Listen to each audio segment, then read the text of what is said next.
Deixe-me contar algo que descobri após 70 anos estudando como o dinheiro se move neste mundo. Não em livros didáticos, no mundo real, onde vi fortunas serem construídas do zero e vi patrimônios de gerações evaporarem em uma crise.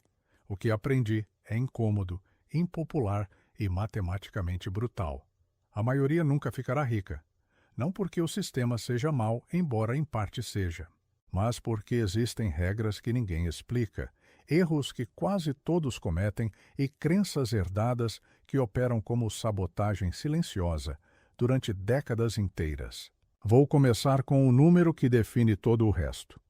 Em 2023, 1,6% dos adultos do planeta controlavam quase metade de toda a riqueza pessoal mundial.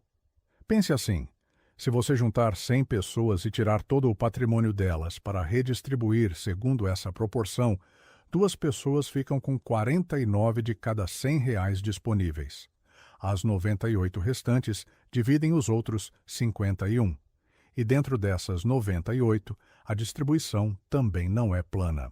A metade inferior desse grupo, umas 49 pessoas, compartilham algo próximo a 2% do total. 2 pessoas têm 49. 49 pessoas compartilham 2. Isso não é um acidente.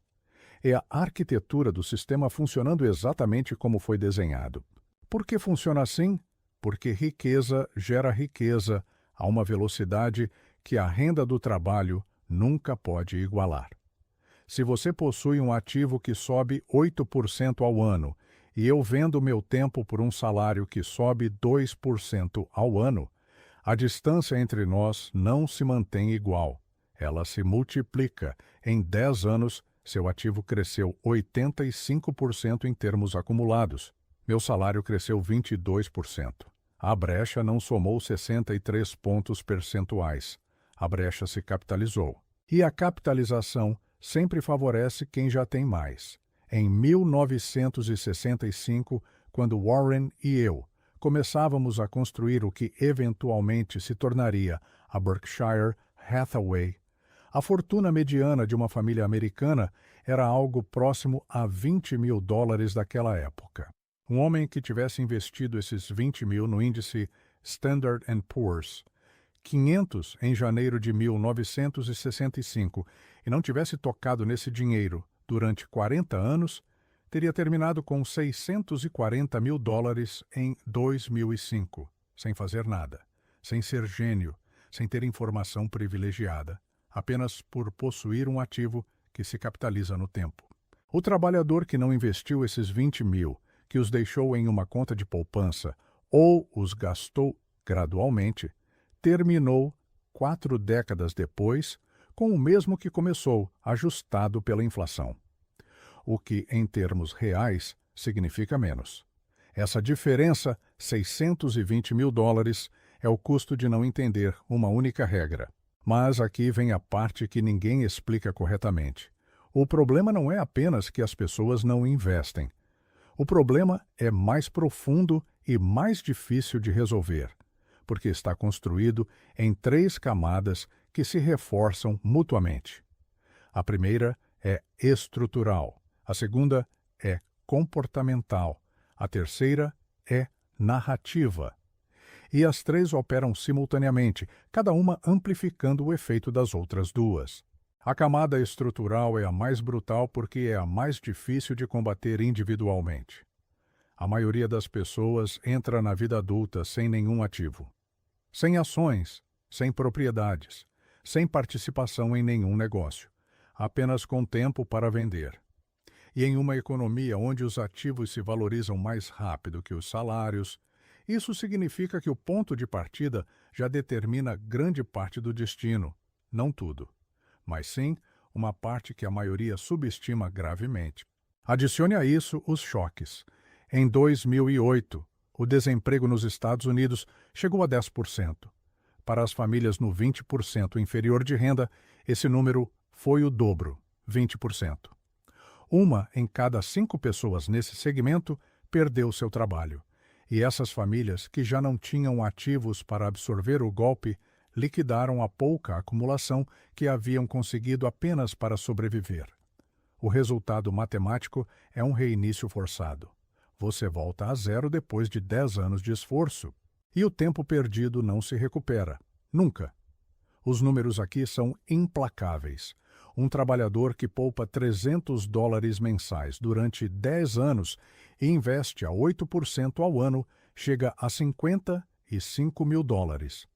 Se perder tudo em um choque econômico aos 40 anos, esse trabalhador precisa de outros 10 anos de poupança idêntica apenas para chegar ao mesmo ponto. Mas agora ele tem 50 anos. E o tempo disponível para que esses 55 mil se capitalizem reduziu de 25 anos para 15. Com 25 anos, esses 55 mil se convertem em 377 mil. Com 15 anos, se convertem em 174 mil. O choque não apenas destruiu o capital, destruiu o tempo. E o tempo, uma vez perdido, custa o dobro do que parece. Agora te faço uma pergunta incômoda. Essa estrutura de choques que afeta desproporcionalmente os que menos têm é acidental? Observe quem tem ativos quando o mercado colapsa. Os que têm ativos compram quando os preços estão baixos. Os que não têm ativos vendem o que podem para sobreviver, empurrando os preços ainda mais para baixo, tornando-os ainda mais atraentes para os que têm capital. Em 2008, Warren e eu tínhamos $40 bilhões em dinheiro, esperando exatamente esse momento. O mercado nos vendeu ativos com desconto, não porque sejamos especialmente inteligentes, mas porque entendemos desde o princípio que a função do dinheiro em caixa não é segurança. É opcionalidade. É o direito de comprar quando todos os outros se veem forçados a vender.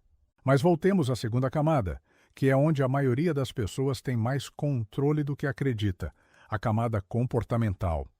E aqui os números se tornam vergonhosos. Existe um estudo que cito há décadas, porque não encontrei outro que o supere em clareza brutal. O estudo Dalbar analisa a cada ano a diferença entre o rendimento do índice Standard & Poor's 500 e o rendimento médio que os investidores individuais realmente obtêm. O resultado consistente, ano após ano, durante mais de 3 décadas de dados, é este. O investidor médio obtém aproximadamente metade do rendimento do índice. Se o mercado sobe 8% em 20 anos, o investidor médio obteve 4%. Se o mercado sobe 10%, o investidor médio obteve 5%. A diferença não vem de taxas, embora as taxas também destruam valor. Vem das decisões de quando entrar e quando sair. O padrão é consistente e irracional. As pessoas compram depois que o mercado já subiu, quando se sentem seguras, e vendem depois que o mercado caiu, quando a dor emocional já é insuportável. Compram caro, vendem barato. Exatamente ao contrário do que produz riqueza. E fazem isso não porque sejam bobas, mas porque seus cérebros foram construídos para isso. A aversão à perda, documentada por Kahneman e Tversky nos anos 70, mostra que perder $100 dói, psicologicamente, o dobro do prazer que produz ganhar $100. Quando o mercado cai 20%, o cérebro não calcula possibilidades, grita perigo, foge. E essa fuga, repetida milhões de vezes por milhões de investidores, converte uma queda temporária em uma perda permanente. Na segunda-feira, 19 de outubro de 1987, o mercado caiu 22,6% em um único dia. O Dow Jones perdeu 508 pontos. Era o maior crash em porcentagem desde 1929. O pânico foi total. As pessoas vendiam a qualquer preço. Warren me ligou naquele dia, não para falar do que vender, para me perguntar o que comprar. 3 anos depois, quem comprou naquela segunda-feira de outubro tinha mais que dobrado seu dinheiro. Quem vendeu em pânico demorou mais de 6 anos para recuperar o que havia perdido, contando o tempo fora do mercado. 6 anos de rendimentos perdidos porque o cérebro confundiu uma queda temporária com o fim do mundo. Mas há algo mais na camada comportamental que me parece inclusive mais destrutivo que o pânico em crises. É o que chamo de inflação de estilo de vida e opera exatamente quando as pessoas acreditam que estão progredindo. Pense em alguém que ganha $2.000 mensais e poupa 200, 10%. Consegue um aumento para $2.500. O que faz? Sobe o aluguel, troca de carro, sai para jantar mais. 3 meses depois gasta 2.450 e poupa apenas 50. A taxa de poupança caiu de 10% para 2%. A renda subiu 25%. O capital acumulado foi destruído. Esse padrão, repetido cada vez que a renda sobe, garante matematicamente que o nível de riqueza permaneça constante em relação ao nível de vida. Sempre no limite, sempre sem excedente real. E sem excedente real, não existe capital para investir. E sem capital investido, não existe capitalização. E sem capitalização, não existe riqueza. A equação é linear, não circular. Mas a maioria vive isso como se fosse um ciclo inevitável em vez de uma escolha repetida a cada mês. Compare isso com o que Warren e eu aplicamos desde o início. Não porque sejamos ascetas, nem porque desfrutemos do sacrifício, mas porque entendemos uma verdade matemática que muda tudo. Cada dólar consumido hoje não custa $1.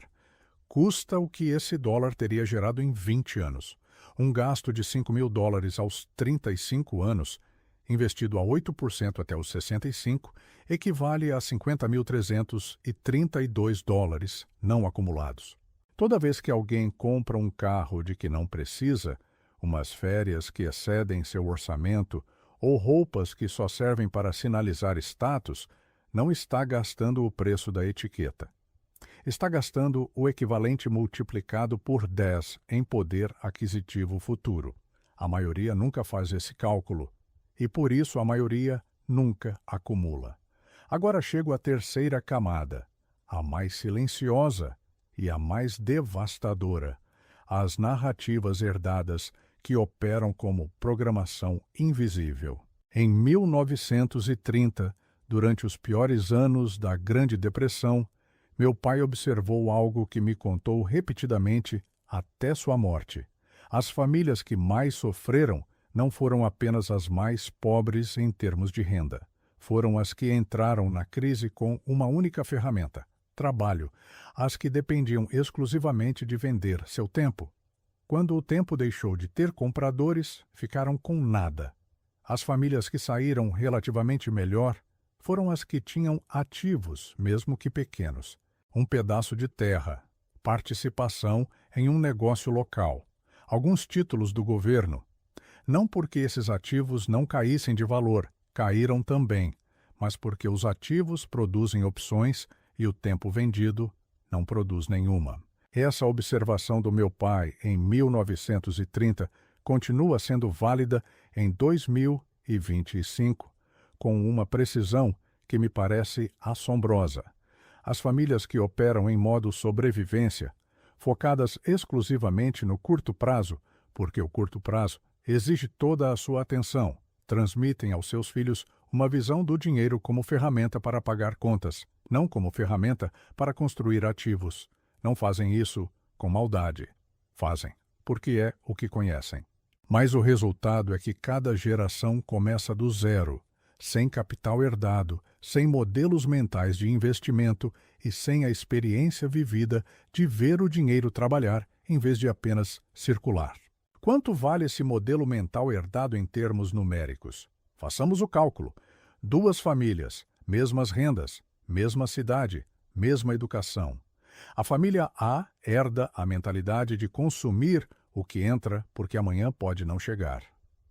Poupa 0% de maneira sistemática. A família B herda a mentalidade de investir 15% de qualquer renda antes de decidir qualquer gasto. Ambas ganham $40.000 anuais durante 40 anos.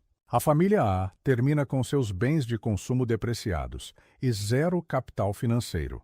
A família B investiu $6.000 anuais durante 40 anos a 7% de média.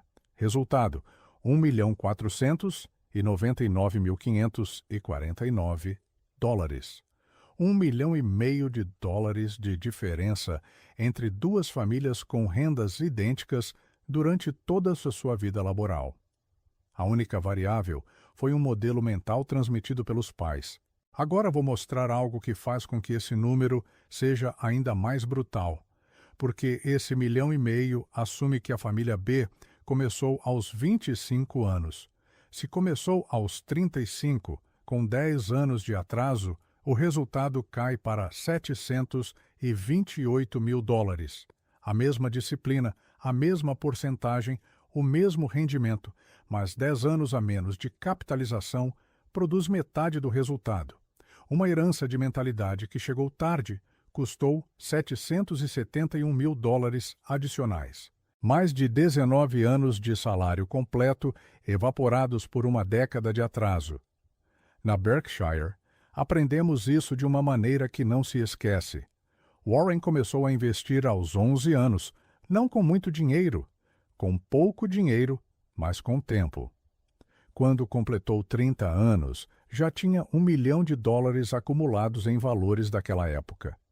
Não porque fosse extraordinariamente mais inteligente que outros investidores de sua geração, mas porque começou antes e não parou. 90% da fortuna de Warren se acumulou depois de seus 50 anos. 90%. Isso não é genialidade. É capitalização trabalhando no tempo sem interrupção. E a interrupção mais comum não é uma crise externa, é a decisão interna de consumir em vez de investir. Mas existe uma crença que destrói inclusive pessoas que já entendem a matemática. Uma crença que vi operar em homens muito inteligentes e muito fracassados financeiramente. A crença de que seu fracasso econômico é responsabilidade exclusiva de forças externas, do governo, da crise, do chefe injusto, do sistema corrupto. Essas forças existem, são reais, não as estou descartando. Mas quando o fracasso financeiro é explicado completamente por causas externas, elimina-se qualquer possibilidade de mudança, porque se o problema é apenas externo, a solução também deve ser externa. E esperar que o sistema mude para então começar a construir patrimônio é matematicamente a estratégia mais dispendiosa possível. Em 1973, os Estados Unidos atravessaram uma combinação de inflação elevada e recessão que os economistas chamaram de estagflação. O petróleo quadruplicou de preço. O Standard & Poor's caiu 48% entre janeiro de 1973 e outubro de 1974. Foi brutal. A maioria saiu do mercado. Warren e eu compramos, não porque o sistema estivesse bem, não estava bem, mas porque os ativos de qualidade estavam sendo vendidos a preços de liquidação e tínhamos dinheiro em caixa para comprar. As pessoas que saíram do mercado em 1973, esperando que o sistema se consertasse antes de reinvestir, perderam a recuperação completa. Quem comprou durante a queda quadruplicou seu dinheiro nos 10 anos seguintes. O sistema continuou sendo imperfeito.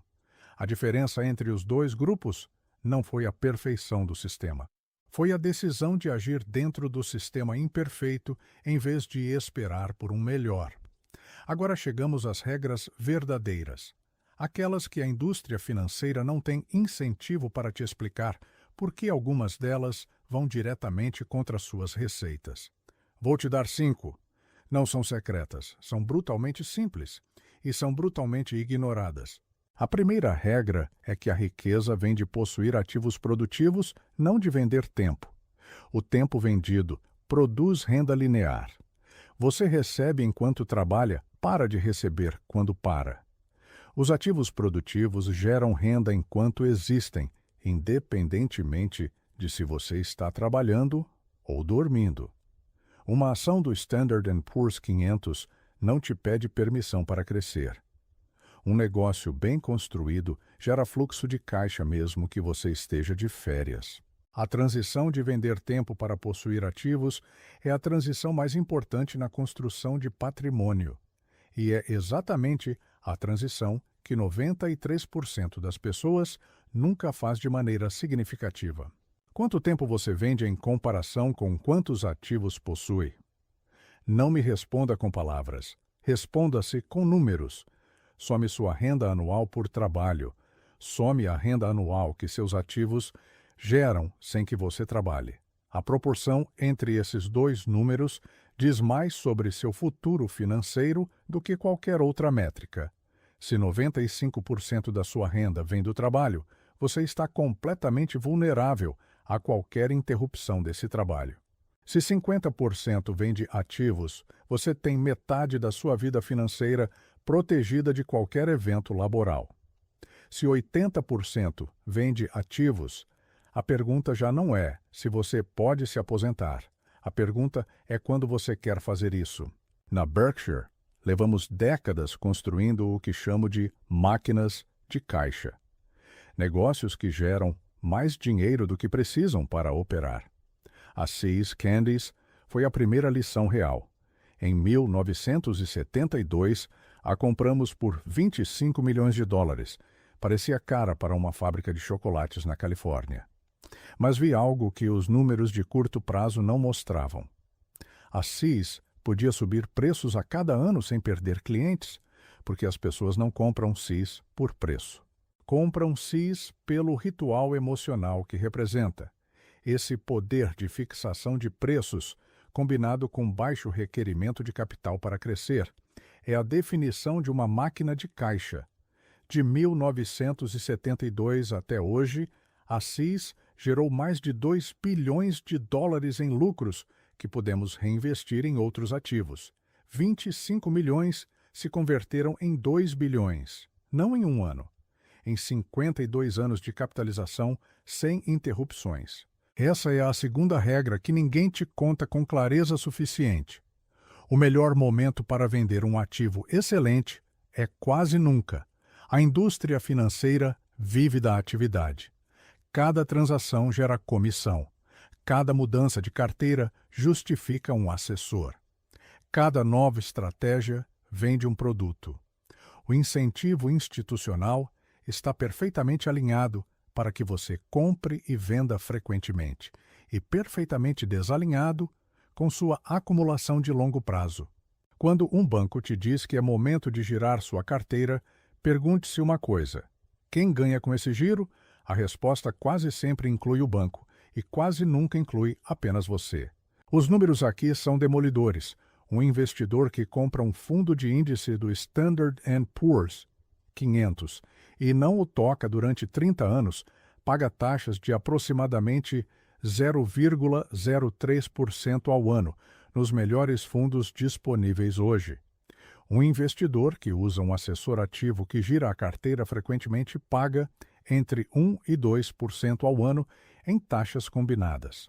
Parece uma diferença pequena, não é? Ao longo de 30 anos, com um capital inicial de $50 mil a 8% bruto, o investidor passivo termina com $432 mil.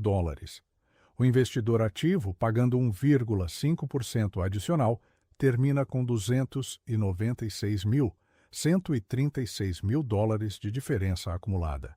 Pagos não em um momento visível, mas extraídos silenciosamente, ano após ano, em frações que nunca doem o suficiente para provocar ação. É isso que faz das taxas o imposto mais inteligente que existe. Não dói quando você paga, só dói décadas depois quando você calcula o que não tem.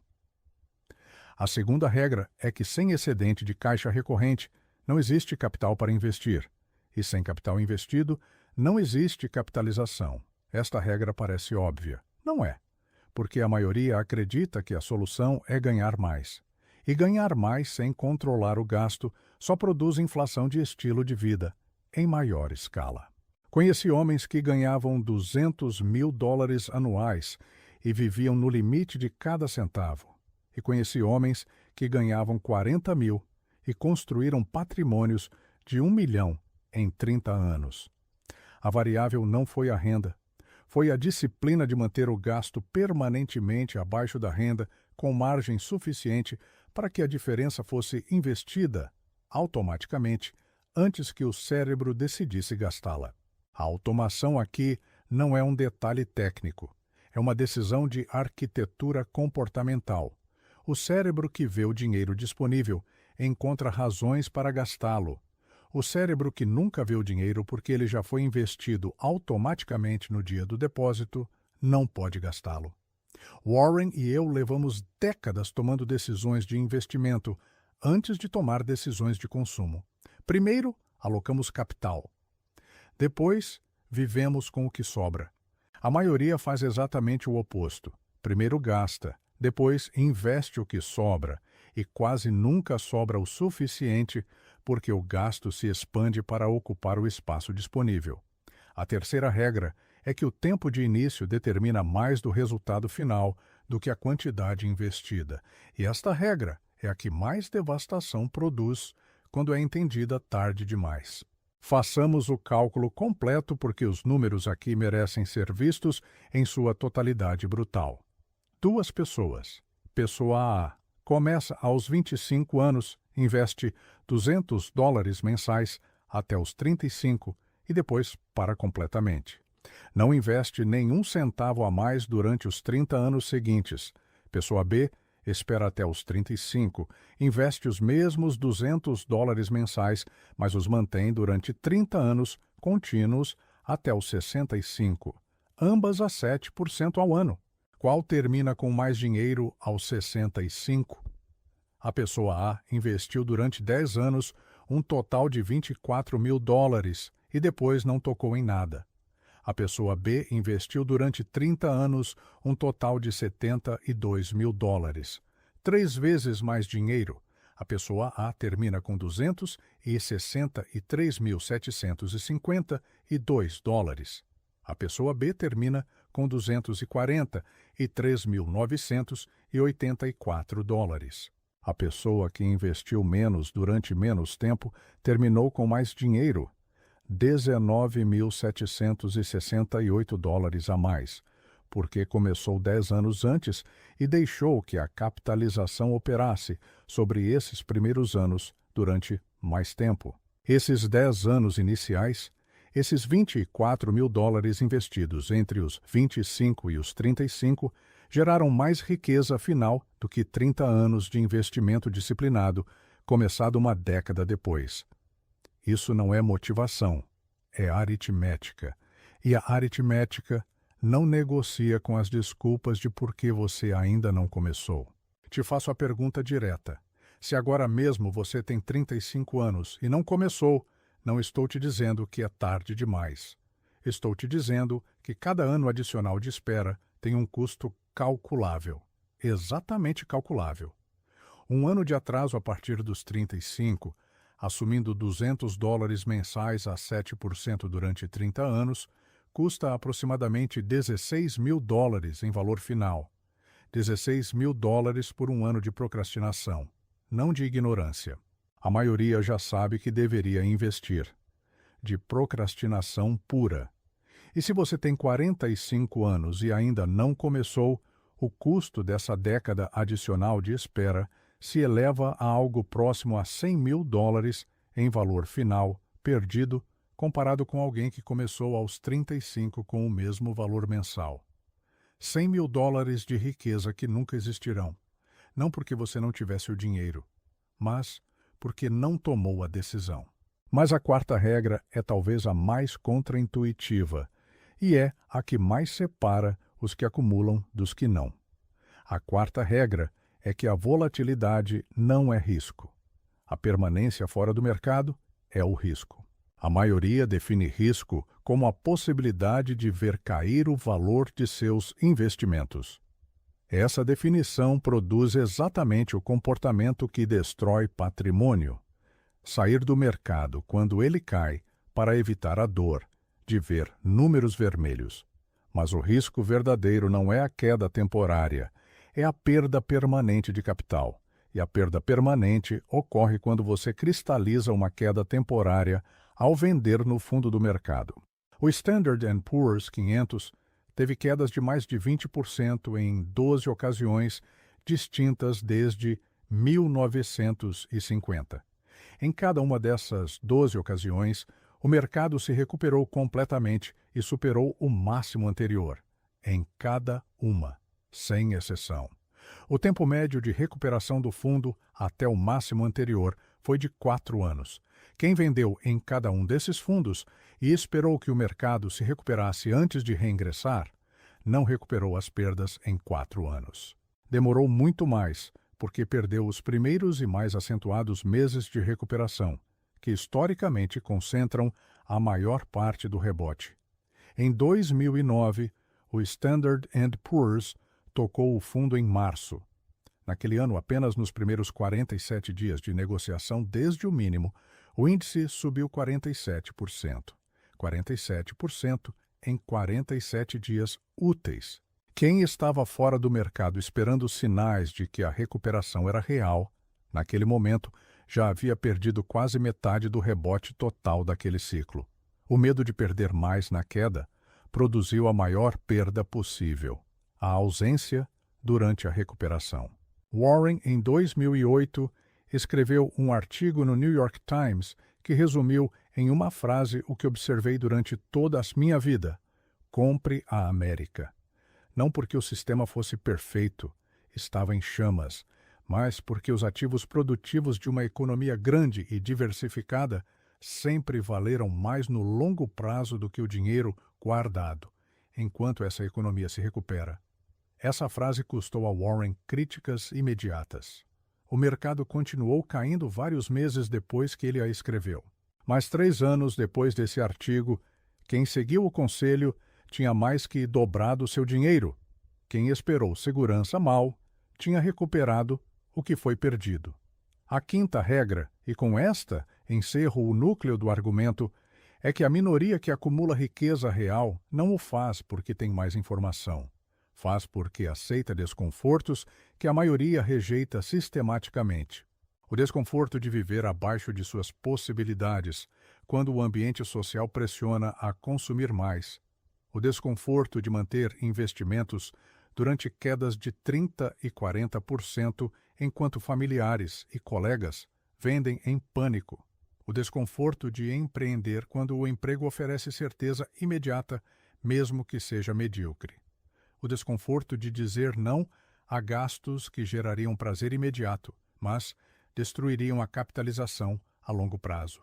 E o desconforto, talvez o mais difícil, de aceitar que o resultado de suas decisões financeiras é principalmente consequência de suas próprias decisões, não de forças externas. Isso não significa ignorar as injustiças estruturais. Elas existem e são reais. Significa que, dentro do espaço de controle que cada pessoa tem, as decisões importam enormemente. E a maior parte das pessoas toma as decisões que maximizam o conforto de curto prazo e minimizam a acumulação de longo prazo, não por ignorância, por construção psicológica. Kahneman documentou que o cérebro humano desconta o futuro hiperbolicamente. Um prazer hoje é percebido como muito mais valioso do que o mesmo prazer em 10 anos, mesmo quando a matemática demonstra que esperar produz o triplo. O cérebro não está calibrado para valorizar corretamente a capitalização. Está calibrado para sobreviver hoje. E no ambiente da savana africana, onde essa psicologia evoluiu, essa calibração estava correta. No ambiente financeiro do século XXI, essa calibração é exatamente o oposto do que produz riqueza. Por isso, o conhecimento sozinho não é suficiente. Todo mundo sabe que deveria poupar mais. Todo mundo sabe que deveria começar antes. Os estudos de educação financeira mostram consistentemente que aumentar o conhecimento sobre conceitos financeiros melhora as intenções declaradas, mas tem efeito limitado sobre o comportamento real. Porque o problema não está no conhecimento. Está na arquitetura de decisões. Em se o sistema automático do cérebro, aquele que opera sem esforço consciente, está configurado para construir ou para consumir. Quando na Berkshire tomamos uma decisão de investimento, a primeira pergunta não é quanto podemos ganhar. A primeira pergunta é quanto podemos perder permanentemente. Se a resposta for muito, não importa quanto podemos ganhar, porque as perdas permanentes destroem a base de capital que a capitalização precisa para operar.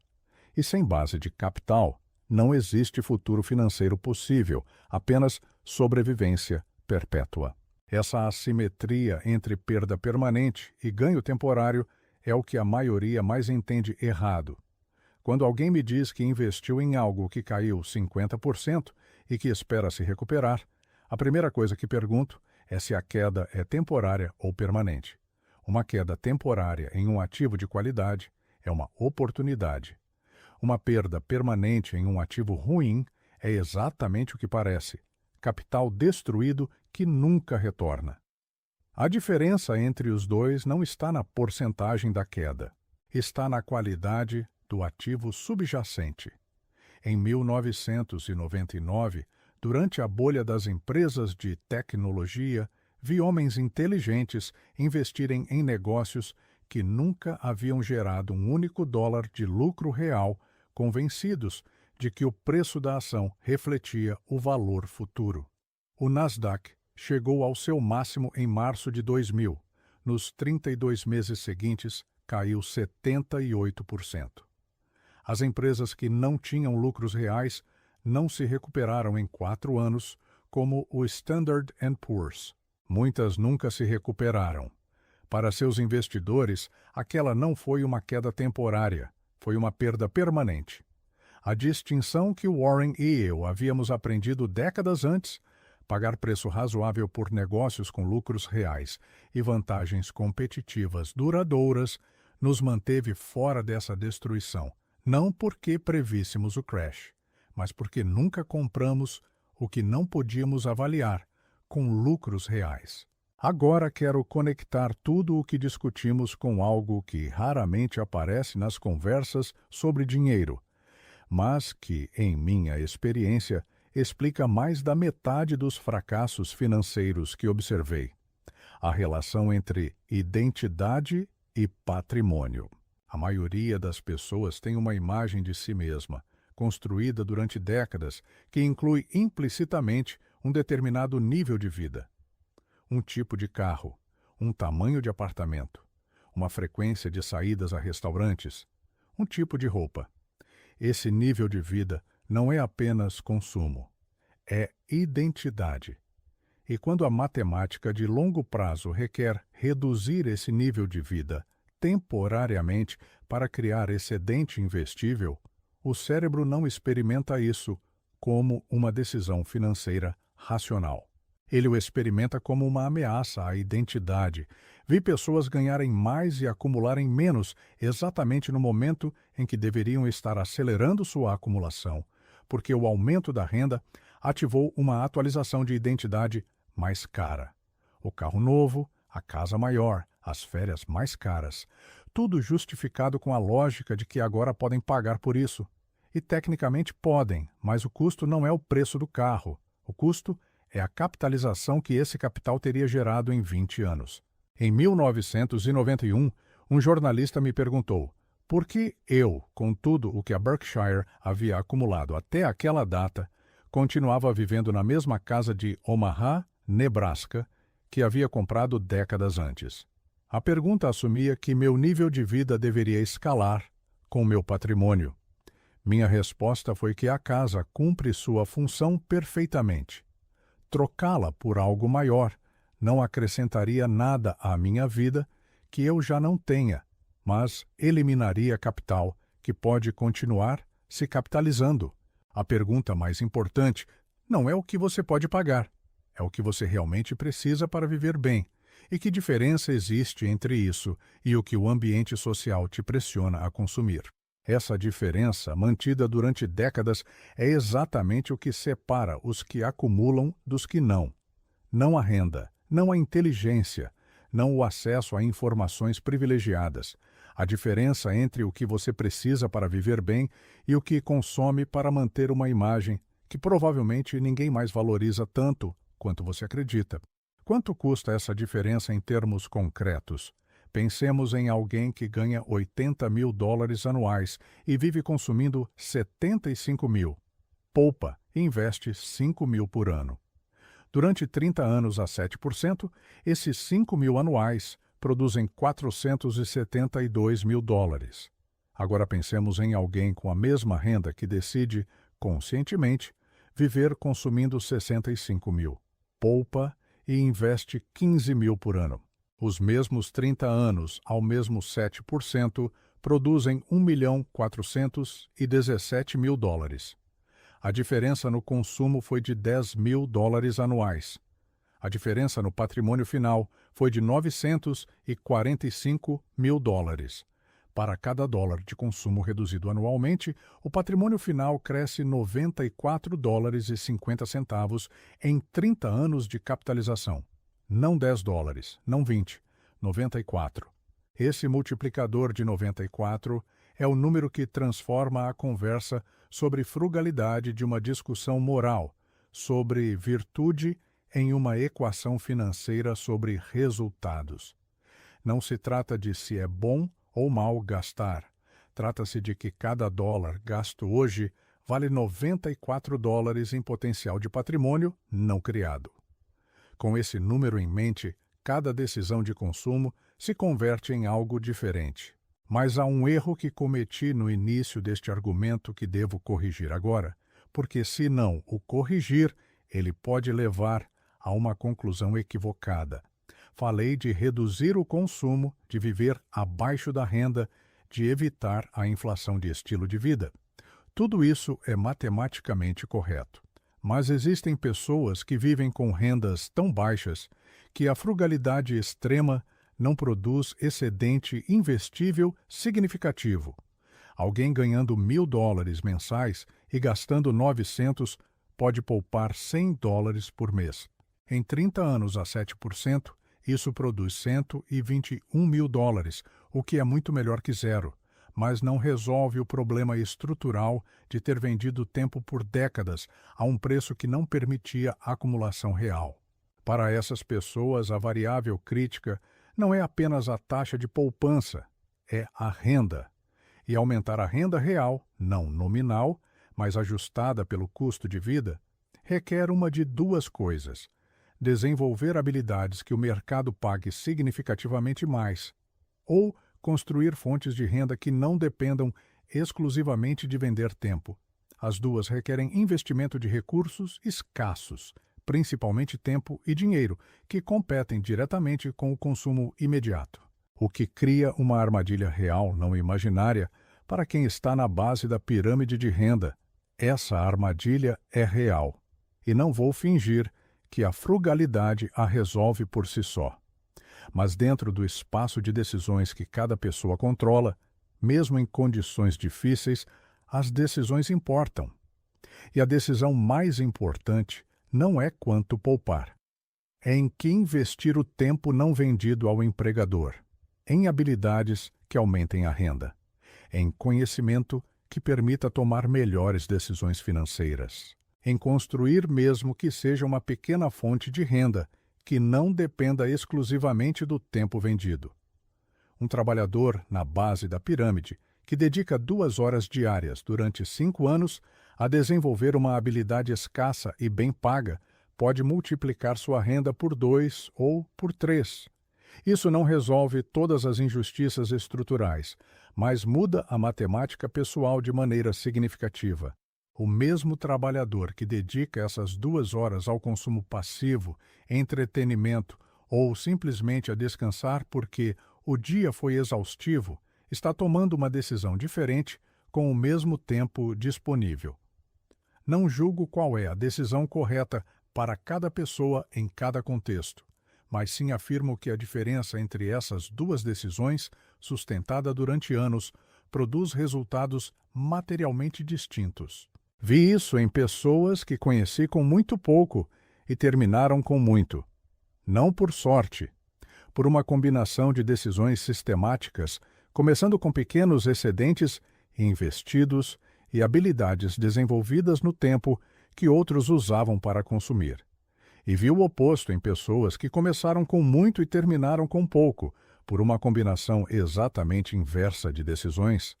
O patrimônio inicial importa, a renda importa, as condições estruturais importam, mas as decisões também importam e, em muitos casos, importam mais do que as pessoas estão dispostas a admitir.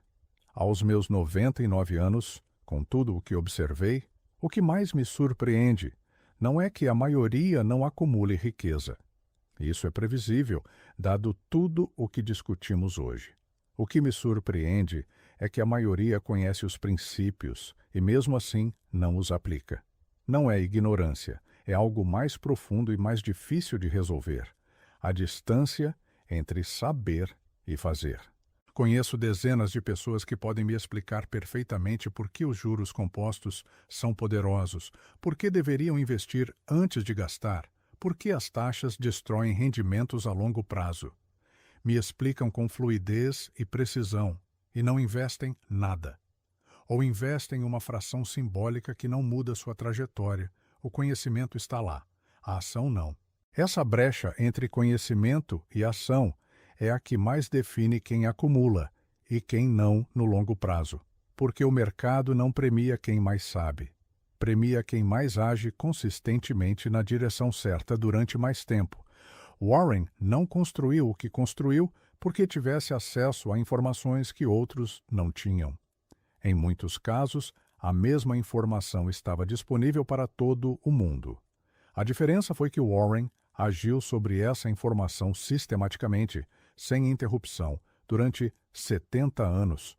A disciplina sustentada no tempo produz resultados que nenhum golpe de genialidade pode igualar. E aqui chegamos ao ponto que mais incomoda, aquele que ninguém quer escutar, embora todos precisem ouvir. Não existe um momento perfeito para começar. Não existe uma quantia mínima ideal para começar. Não existe uma condição de mercado ótima que justifique a espera. Cada mês de espera tem um custo calculável, e esse custo não diminui com o tempo, aumenta. Porque o que se perde não é apenas o rendimento daquele mês. Perde-se a capitalização desse rendimento durante todos os anos restantes. A espera é cara. E cada justificativa para esperar, por mais razoável que pareça, tem um preço que é pago décadas depois, quando o capital não está onde deveria estar. Não no banco do assessor, não nos bolsos da indústria financeira. Simplesmente não existe. Foi consumido pelo tempo perdido.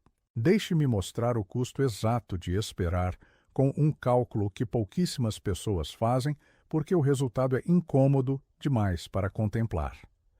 Uma pessoa de 30 anos que decide começar a investir no próximo ano em vez deste mês, perde 12 meses de capitalização. Com $200 mensais, a 7% durante 35 anos, o custo desse ano de espera é aproximadamente $22 mil em valor final. $22 mil por 12 meses de procrastinação. Isso equivale a 92 dias de trabalho para um trabalhador médio americano em 2025, perdidos permanentemente por uma decisão tomada em janeiro de não começar ainda. Multiplique essa espera por 5 anos. O custo não é 5 vezes 22 mil. É aproximadamente $140 mil, porque cada ano adicional de espera elimina não apenas seu próprio rendimento, mas a capitalização dos anos anteriores que também não existiram. O custo de esperar cresce mais rápido que linearmente. Ele se capitaliza na direção negativa exatamente com a mesma brutalidade com que o investimento se capitaliza na direção positiva. Há algo mais que preciso te dizer sobre a estrutura do sistema financeiro, porque, se você não entender, pode fazer tudo o que é correto e, mesmo assim, ver seus resultados corroídos silenciosamente. A indústria de gestão ativa de investimentos é, em termos agregados, um jogo de soma zero antes dos custos e um jogo de soma negativa depois dos custos. Para cada gestor ativo que supera o índice, existe outro que fica abaixo exatamente na mesma magnitude. No agregado, os gestores ativos como grupo obtêm o rendimento do mercado menos suas taxas. O que significa que o investidor médio em fundos ativos obtém o rendimento do mercado menos entre 1 e 2% ao ano em custos. Esse 1 a 2% parece pequeno. Ao longo de 40 anos, com $100 mil iniciais a 8% bruto, a diferença entre pagar 0,03% em um fundo de índice versus 1,5% em gestão ativa é a seguinte. Com 0,03% de custo anual, você termina com $1.088.000. Com 1,5% de custo anual, você termina com $689 mil. A diferença é de $399 mil, quase $400 mil transferidos do seu patrimônio para a indústria financeira, em frações anuais tão pequenas que nunca doeram o suficiente para provocar uma reação. Warren fez uma aposta pública em 2008. Apostou $1 milhão que nenhum fundo de hedge, nenhum dos veículos de investimento mais sofisticados e bem pagos do mundo, superaria o índice Standard & Poor's 500 em um período de 10 anos. 5 fundos aceitaram o desafio. 10 anos depois, em 2017, o Standard & Poor's 500 tinha ganho 7,1% anual composto. Os 5 fundos de hedge combinados tinham ganho 2,2% ao ano. Os gestores que cobravam taxas de entre 2% e 20% dos lucros produziram menos de 1/3 do rendimento de um fundo de índice simples que cobra uma fração de centavo por cada dólar investido. Isso não é uma anomalia estatística. É a consequência matemática inevitável de operar dentro de um sistema onde os custos se capitalizam na direção negativa com a mesma brutalidade com que os rendimentos se capitalizam na direção positiva. Por que então a indústria de gestão ativa continua existindo e sendo enorme? Porque vende algo que o índice não pode vender. A promessa de que desta vez será diferente, que este gestor particular tem a habilidade especial que os outros não têm, que em tempos de volatilidade a gestão ativa protegerá o que o índice não pode proteger.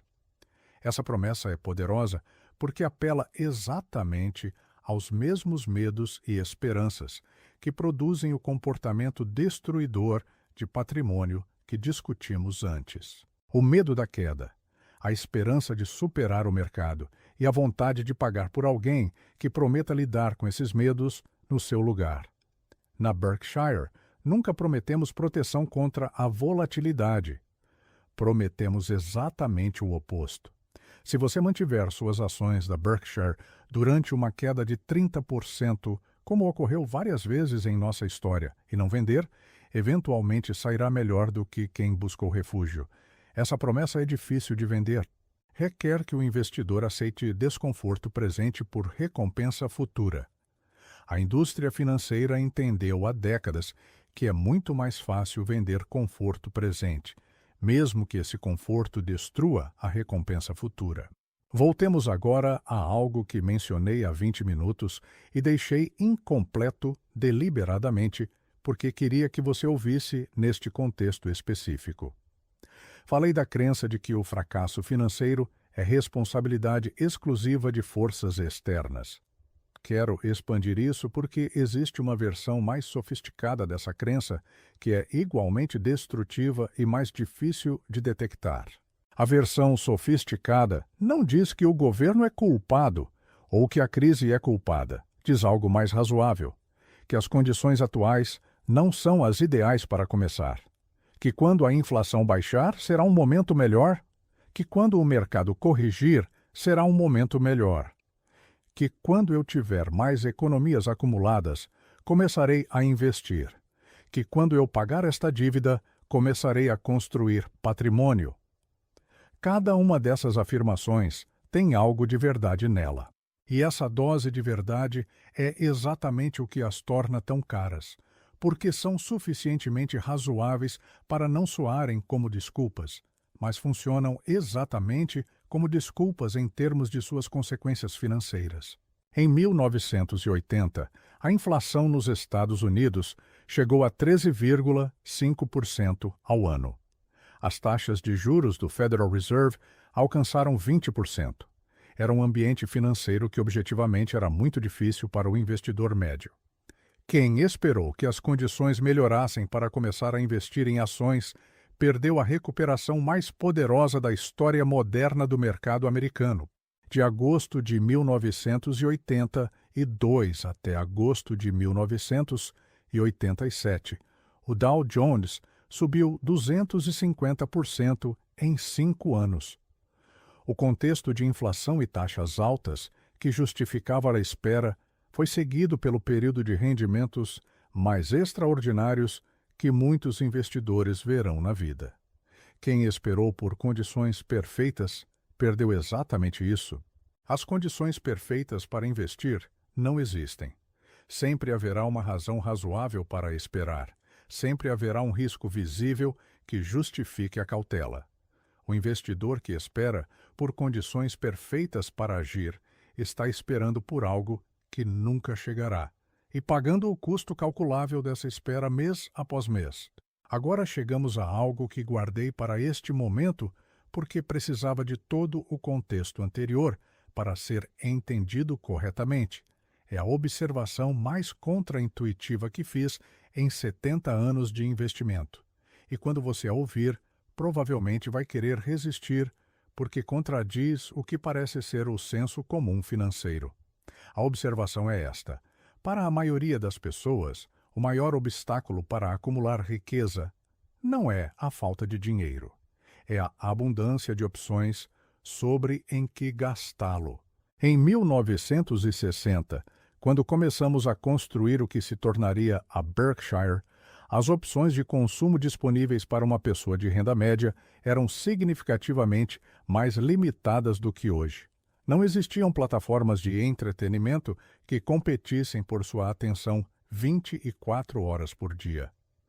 Não existia a possibilidade de comprar com um clique qualquer produto imaginável para recebê-lo em 24 horas. Não existia uma indústria de marketing personalizado que conhecesse suas preferências melhor que você mesmo e usasse esse conhecimento para maximizar seu gasto em cada categoria possível. Hoje, o ambiente de consumo é desenhado por equipes de engenheiros e psicólogos pagos especificamente para reduzir a fricção entre o impulso de comprar e a compra executada. Cada segundo de fricção eliminado do processo de compra aumenta as conversões para o vendedor e aumenta o gasto impulsivo do comprador. Os mesmos princípios de design comportamental que tornam as plataformas de redes sociais viciantes são aplicados ao comércio eletrônico. Não para te fazer mais feliz, para te fazer gastar mais antes que o cérebro racional possa intervir. O resultado é um ambiente onde a distância psicológica entre renda e gasto se reduziu a segundos, e a distância entre renda e investimento continua sendo tão longa e com tanta fricção como sempre foi. Abrir uma conta de investimento leva tempo. Escolher instrumentos requer conhecimento. Ver os resultados requer esperar anos. Cada um desses passos tem fricção. E a fricção mata a ação tanto quanto a falta de motivação. Por isso, a automação que mencionei antes não é apenas um conselho de produtividade. É uma intervenção comportamental crítica. Quando o dinheiro é investido automaticamente antes de chegar à conta corrente, não existe a decisão de investir versus gastar. A decisão já foi tomada no momento de configurar a automação. E a inércia, que normalmente trabalha a favor do gasto, trabalha a favor do investimento. O mesmo mecanismo psicológico que torna tão fácil continuar gastando em assinaturas que esquecemos de cancelar pode tornar igualmente fácil continuar investindo sem esforço consciente mensal. Warren me disse uma vez algo que captura este princípio melhor que qualquer fórmula matemática. Ele me disse que a diferença entre ele e a maioria dos investidores não é que ele tenha mais disciplina, é que ele configurou sua vida de tal maneira que requer menos disciplina. As decisões importantes foram tomadas. Os sistemas estão no lugar. E a energia que os outros gastam todo mês decidindo se investem ou não, ele gasta buscando o que comprar. Não se deve comprar. Essa distinção entre usar a energia de decisão para escolher onde investir em vez de se deve investir é uma diferença de arquitetura que produz resultados radicalmente distintos durante décadas. Aos meus 99 anos, olhando para trás sobre tudo o que observei e tudo o que fiz, a conclusão é tão simples quanto brutal. As regras que determinam quem acumula riqueza e quem não acumula são poucas, conhecidas e consistentemente ignoradas pela maioria. Não por falta de inteligência, pela combinação de um sistema desenhado para extrair valor de quem não entende seus mecanismos, uma psicologia evolutiva mal calibrada para o ambiente financeiro moderno e crenças herdadas que operam como programação invisível durante décadas. O resultado estatístico é que 1,6% controla quase metade da riqueza mundial. Esse número não mudará significativamente em termos agregados. O sistema tem mecanismos de concentração demais para que o resultado agregado seja diferente. Mas o resultado individual pode sim mudar. Para cada pessoa que entende as regras reais e age sobre elas consistentemente, o resultado individual pode ser radicalmente diferente do resultado estatístico de seu grupo. Quantas pessoas do seu convívio têm um ativo prodígio que gera renda sem exigir o seu tempo? Quantas investem automaticamente antes de gastar? Quantas mantiveram seus investimentos durante a queda de 2008 sem vender? Quantas podem calcular exatamente quanto lhes custa cada ano de espera adicional? Essas perguntas não são retóricas. Elas são o diagnóstico. E o diagnóstico determina se você faz parte desse 1,6% em construção ou se faz parte dos 98% que financia involuntariamente a acumulação dos outros através de consumo, taxas, decisões de tempo erradas e tempo que se perde sem capitalização. A escolha existe. A matemática é clara. O tempo disponível diminui a cada mês. O que você decide fazer com essa informação nos próximos 30 dias dirá mais sobre seu futuro financeiro do que tudo o que você ouviu hoje. E essa é a única verdade que importa quando o áudio se apaga e você volta à sua vida real. Saber não é suficiente. Nunca foi.